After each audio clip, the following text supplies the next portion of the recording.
Olá pessoal, sou a professora Mariana Martins de Direito Tributário e eu vou comentar com vocês as questões da primeira fase do exame de ordem relacionadas a direito tributário. Tivemos uma questão que tratava sobre a certidão de dívida ativa e no enunciado nós encontramos que a dívida principal, a dívida da obrigação principal, ela se fundava em um decreto, quando em verdade é necessário que essa dívida tributária principal esteja fundada em lei, conforme previsão do Código Tributário Nacional.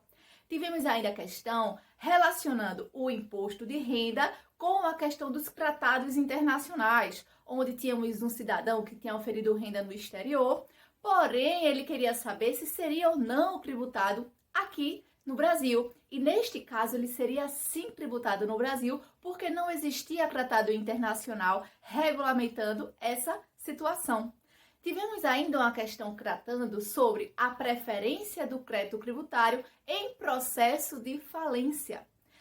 Esse dispositivo, essa questão estava relacionada lá no artigo 186, parágrafo único do Código Tributário Nacional, quando trata da preferência do crédito tributário em dívida relacionada a processo de falência. Nessa situação, o que é que nós temos aqui? Temos o seguinte, que neste caso, o crédito tributário vai respeitar uma ordem para ser pago. E temos que as dívidas relacionadas à legislação trabalhista, as dívidas trabalhistas, os créditos tributários, têm sim preferência em relação aos créditos de natureza tributária.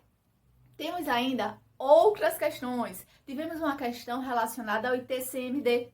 E nesse fato, uma pessoa tinha falecido e tinha deixado o automóvel e queria saber qual era o ente responsável pela tributação. Nesse caso, seria o Distrito Federal, conforme enunciado. Por quê? Porque nessa situação, o inventário estava sendo processado naquela localidade. E por fim, tivemos uma questão tratando sobre o Imposto Extraordinário Guerra, que deve ser instituído no caso de situações de guerra externa ou sua iminência. Mas o enunciado tratava de calamidade pública, o que não tem nada a ver com o Imposto Extraordinário Guerra.